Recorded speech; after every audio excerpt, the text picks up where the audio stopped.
बिस्मिल्लाहिर्रहमानिर्रहीम। अस्सलाम वालेकुम। कैसे हैं आप सब? दुआ है अपनी फैमिली के साथ हंसते मुस्कुराते खुश और आबाद रहें। आज की रेसिपी बहुत ही ज़बरदस्त और बहुत ही शानदार है। आप सबकी फरमाइश पर आज हम बनाएंगे बहुत ही डिलीशियस और एकदम perfect layer bakery style chocolate Matilda cake. Recipe आपने बिल्कुल भी मिस नहीं करनी। रेसिपी का हर पार्ट आपके लिए बहुत ही हेल्पफुल है। बहुत सी टिप्स और ट्रिक्स सीखने को मिलेगी। चॉकलेट फ्रोस्टिंग करना बहुत ही मुश्किल लगता है बिगिनर्स को, आप कैसे कर सकते हैं, बहुत आसान तरीके से आपको गाइड करूंगी। बिना किसी टेंशन के मिनटों में केक बनाकर रेडी करेंगे और फ्रोस्टिंग ज़रा भी ज़ाया नहीं होगी, एकदम परफेक्ट होगी। तो रेसिपी का कोई पार्ट मिस मत कीजिएगा। चलें तो फिर जल्दी से शुरू करते हैं। अच्छी लगे वीडियो को लाइक और कमेंट करके ज़रूर बताइएगा। सबसे पहले चॉकलेट स्पंज बनाएंगे तो ड्राई चीज़ों को पहले छान लेंगे। छन्नी में ऐड करेंगे 220 ग्राम फ्लावर यानी कि मैदा। अब मैदे को छान लेंगे। ड्राई चीज़ों को लाजमी छान कर इस्तेमाल किया करें। साथ ही हम इसमें ऐड करेंगे 30 ग्राम कोको पाउडर, 15 ग्राम इसमें मिल्क पाउडर ऐड करेंगे। चाहें तो स्किप कर सकते हैं, ऐड करेंगे तो स्पंज ज़्यादा टेस्टी बनेगा। बेकिंग सोडा ऐड करेंगे 4 ग्राम, बेकिंग पाउडर ऐड करेंगे 8 ग्राम। अब ड्राई चीज़ों को छान लेंगे। रेसिपी आपको ग्राम्स और कप दोनों में डिस्क्रिप्शन में मिल जाएगी, तो काइंडली आप डिस्क्रिप्शन चेक कर लिया करें। अब ड्राई चीज़ों को एक दफ़ा अच्छी तरह से मिक्स कर लेंगे।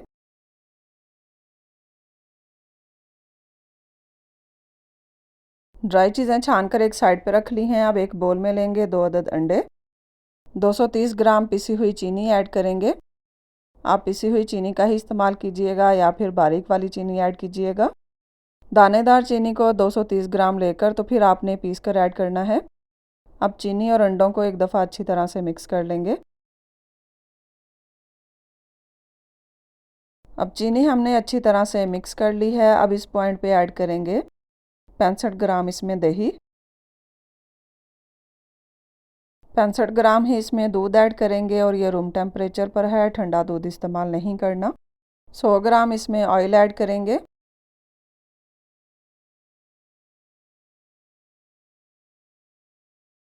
2 पिंच इसमें नमक ऐड करेंगे। चॉकलेट एसेंस के फ्यू ड्रॉप्स ऐड करेंगे। अगर ये ना हो तो आप इसमें वनीला एसेंस का भी इस्तेमाल कर सकते हैं। अब बस इन सारी चीज़ों को एक दफ़ा अच्छी तरह से मिक्स करके कंबाइन कर लेंगे और इसके बाद इसमें ड्राई चीज़ें ऐड करके मिक्स करेंगे। बहुत ही सिंपल और आसान सी रेसिपी है। बस चीज़ों को मिक्स करेंगे और बहुत ही मज़ेदार सा हमारा केक के लिए बैटर रेडी हो जाएगा। अब ये सारी ड्राई चीज़ें जो हमने मिक्स करके रखी थी ये ऐड कर देंगे। अब ड्राई चीज़ों को हैंड विस्क के साथ अच्छी तरह से मिक्स करेंगे। बिना बीटर के बहुत ही सिंपल और आसान तरीके से चॉकलेट स्पंज बनाएंगे। ड्राई चीज़ें अच्छी तरह से मिक्स हो गई हैं। अब इसमें हम ऐड करेंगे कॉफ़ी और पानी। 100 ग्राम नीम गर्म पानी है और 1 टीस्पून इसमें कॉफ़ी ऐड करके मिक्स करेंगे। कॉफ़ी चाहें तो स्किप भी कर सकते हैं, सिर्फ पानी ही ऐड कर सकते हैं आप। कॉफ़ी ऐड करने से स्पंज में फ्लेवर मज़े का आएगा। कॉफ़ी वाला पानी बैटर में ऐड करके मिक्स करेंगे।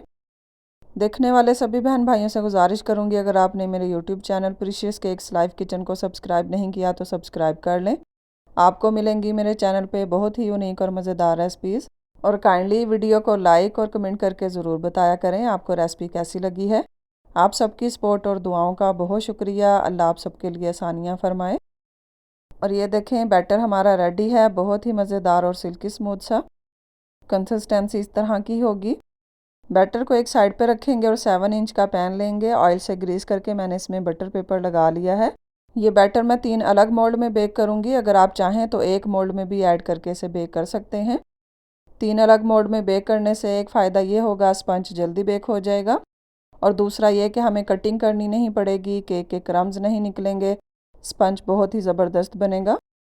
तीनों मोल्ड में हमने इक्वल बैटर ऐड कर लिया है। अब प्री हीट किए हुए ओवन में से हम 160 डिग्री सेल्सियस पे 25 से 30 मिनट के लिए बेक करेंगे। 30 मिनट हो चुके हैं। स्पंज हम चेक कर लेंगे, सेंटर से चेक करेंगे और माशाल्लाह बहुत ही परफेक्ट हमारे स्पंज बेक हो गए हैं। अब इन्हें हम ओवन से निकाल लेंगे। और इन्हें बेक करने के लिए मैंने सिर्फ रॉड नीचे वाले ऑन किए हैं। अब केक के लिए फ्रोस्टिंग बनाएंगे, जिसके लिए मैंने ली है टेट्रा पैक की क्रीम 300 ग्राम्स। अब इसे हम माइक्रोवेव में गर्म कर लेंगे। और ये देखें क्रीम हमने अच्छी तरह से गर्म कर ली है। अब इसमें हम चॉकलेट ऐड करेंगे 375 ग्राम। मिल्क और डार्क चॉकलेट ली है, आप चाहें तो दोनों में से कोई एक चॉकलेट का भी इस्तेमाल कर सकते हैं। अब गरम क्रीम में चॉकलेट को डिप करके 5 मिनट के लिए छोड़ देंगे, ये सॉफ्ट हो जाएगी। 5 मिनट के बाद अब चॉकलेट को मिक्स करेंगे और ये देखें चॉकलेट यहाँ पे अच्छी तरह से सॉफ्ट हो गई है। अब इसे मिक्स करेंगे और बहुत ही अच्छी तरह से चॉकलेट स्मूथ हो जाएगी। और ये देखें चॉकलेट यहाँ पे अच्छी तरह से मेल्ट हो गई है, बहुत सिल्की स्मूथ है। अब इसमें हम ऐड करेंगे अनसॉल्टेड सॉफ्ट मक्खन 75 ग्राम। चॉकलेट अभी गर्म है और मक्खन भी सॉफ्ट है, इसमें अच्छी तरह से ये मेल्ट हो जाएगा। फ्रोस्टिंग अगर आप चाहें एक दिन पहले रेडी करके रख लें तो बहुत अच्छी तरह से सेट हो जाएगी। अब ये अच्छी तरह से मेल्ट हो गई है। अब इसे हम फ्रीज़र में रख देंगे जब तक ये सेट हो जाए। और यहाँ पे हमारे स्पंज भी ठंडे हो गए थे तो मैंने इन्हें मोल्ड से निकाल लिया है और देखें 3 लेयर हमारी केक की बन चुकी हैं। चलें अब केक को फाइनल करते हैं। स्पंज को मैं सोक करूँगी मिल्क के साथ, वैसे तो ज़रूरत नहीं है, मेरे घर में सोक किया हुआ केक ज़्यादा पसंद करते हैं तो इसलिए मैंने इसे सोक किया है। तो मैंने दूध में कोई भी चीज़ ऐड नहीं की, नॉर्मल दूध है। और ये देखें जी फ्रोस्टिंग भी हमारी अच्छी तरह से सेट हो गई है। अब चॉकलेट की कुछ क्वांटिटी हम स्पंज के ऊपर रखेंगे। चॉकलेट की क्वांटिटी आप अपनी मर्ज़ी से कम ज़्यादा ऐड कर सकते हैं। अब नाइफ़ के साथ इसको इस तरह से स्प्रेड करेंगे और देखें कितनी आसानी से हम केक को नीट करेंगे, बिल्कुल भी स्पंज के साथ ये चिपकेगी नहीं। इस तरह से रेडी करेंगे, हल्का हल्का इसको स्प्रेड करके लेवल कर लेंगे। अब स्पंज की दूसरी लेयर रखेंगे और इसे भी हम दूध के साथ सोक कर लेंगे। स्पंज वैसे ही बहुत सॉफ्ट है तो बहुत ज़्यादा इसे सोक नहीं करेंगे। नॉर्मल सोक करने के बाद फिर से हम चॉकलेट की कुछ क्वांटिटी ऐड करेंगे और नाइफ़ के साथ स्प्रेड करते हुए अच्छी तरह से इसको पूरे स्पंज के ऊपर फैला देंगे। और ये देखें चॉकलेट फ्रोस्टिंग को हैंडल करने का तरीका ये है कि नाइफ़ के साथ इसको आप हल्के हाथ से स्प्रेड करते जाएं तो बहुत आसानी से ये केक के ऊपर अप्लाई हो जाएगी। अब स्पंज की तीसरी लेयर रखेंगे। टॉप लेयर को भी मैंने मिल्क से थोड़ा सा सोक कर लिया है। अब जो बाकी की फ्रोस्टिंग बची है पाइपिंग बैग में इसको भर लिया है। अब इस तरीके से हम केक के ऊपर अप्लाई करेंगे।